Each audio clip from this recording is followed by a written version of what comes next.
voici l'histoire d'un enfant ni plus ni moins extraordinaire que les autres. Si ce n'est cette fichue manie qui l'avait d'aller trop vite, en toutes choses, en gourmandise, en amitié, en tendresse, comme en vélo. J'aime chanter, j'aime faire du théâtre et puis ça permet de rencontrer plein de gens et de prendre confiance en soi et de pouvoir s'exprimer autrement que dans la réalité. On découvre des sentiments, on découvre plein de choses. C'est un très beau texte parce que malgré le fait que Pantin soit mort, Fantine, elle l'aime toujours et elle le défend contre tout le monde. Et c'est le fait qu'ils soient dans deux mondes différents maintenant, ils arrivent encore à s'aimer et à raconter une histoire. Et à réconcilier tout le monde. Moi je viens du Lido, c'est le centre des arts du cirque de Toulouse. Et en fait c'est nos professeurs de cirque qui nous ont proposé ce projet avec François et les chœurs de Tarbes. Et en fait ça nous a permis de découvrir un mélange de cirque et de musique. Donc le chant, on a chanté avec les autres comédiens. Oui. Et ça nous a permis d'avoir des grosses émotions, comme jouer à la Logrin ou de rencontrer des gens. C'est une belle histoire, en même temps triste et joyeuse, et qui s'adresse à tous les publics, autant pour les enfants et pour les adultes. Pour les enfants, c'est le côté cours d'école et amitié, et pour les adultes, plutôt des questions sur la mort. Je viens du chœur renforcé dans le Tarn à Gaillac. Et pour moi, Pantin Pantine, c'est un spectacle avec beaucoup d'émotions. Et j'ai voulu le faire parce que avant j'avais fait Gâteau Chapeau et L'Oiseau Bleu. Et ça m'avait beaucoup plu. Donc quand j'ai vu qu'il y avait un nouveau projet, j'ai voulu le faire. Et quand j'ai commencé, j'ai trouvé l'histoire très jolie avec beaucoup d'émotions. Et j'ai adoré que certains enfants comprennent tout parce que c'était pas évident. Et ça prouvait qu'ils étaient bien attentifs et que ça leur a plu. Donc j'ai vraiment aimé voir les gens qui étaient contents de voir notre spectacle. Moi je viens du jeune chœur de Tarbes. Et donc on a fait plusieurs projets et c'était la première fois qu'on faisait un projet avec une école de cirque et une autre école à Toulouse. Et du coup c'est une super histoire et ça m'a permis de rencontrer des gens à Toulouse avec qui maintenant je m'entends super bien. Donc c'est bien d'avoir fait des rencontres comme ça.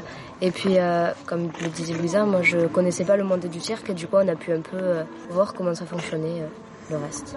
C'est l'histoire d'un jeune enfant qui est mort et on raconte toute sa vie après. Et donc du coup c'est très émouvant parce que faut bien faire comprendre que une personne qui est morte, elle est toujours dans notre cœur après. Donc c'est une très belle histoire. Je suis dans le groupe des Rossignols avec François Thérieux.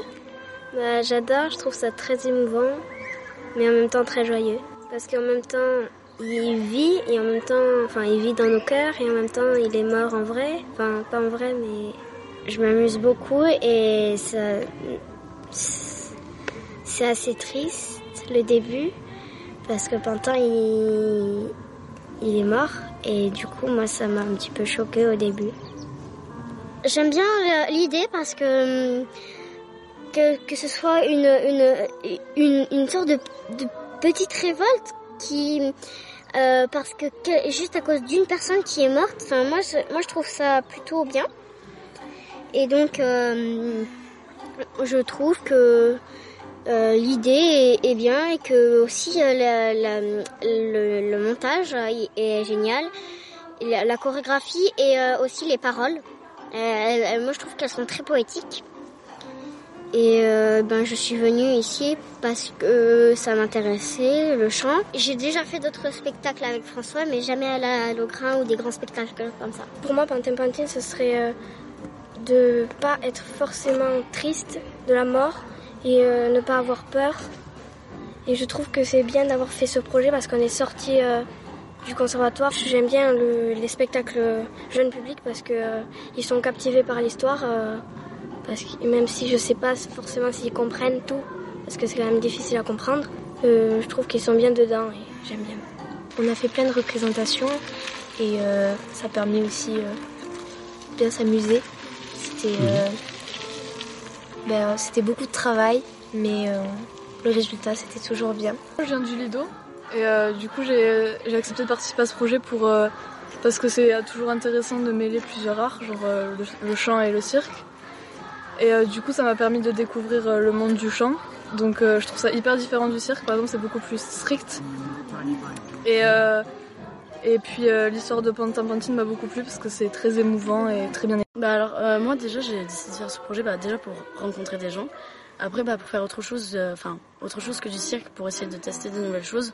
Et puis je pense que ça va m'aider pour mon prochain spectacle, pour la mise en scène et surtout le fait de jouer les personnages. Parce qu'au cirque on travaille beaucoup les techniques et pas forcément le fait de jouer des personnages. Du coup je pense que c'est un plus. C'est une histoire assez touchante et moi j'aime bien. J'aime bien les histoires un peu d'amour comme ça. Alors, il y a des questions comme les questions autour de la mort, qu'est-ce qu'il y a après la mort, notamment quand Pantin il meurt et après qu'il revient mais sous la forme d'un pantin de Pantin. Voilà. C'était un super projet. J'ai appris beaucoup de choses, que ce soit donc au niveau du cirque, de la chorégraphie, de la mise en scène ou même du chant. Et ça a permis de faire des rencontres vraiment extraordinaires. Donc moi en tant que Pantin, je pense que je vois pas forcément la scène, le spectacle comme les autres. Parce que ça me permet de vraiment me mettre à la place en fait de la personne qui vient de mourir, entre guillemets.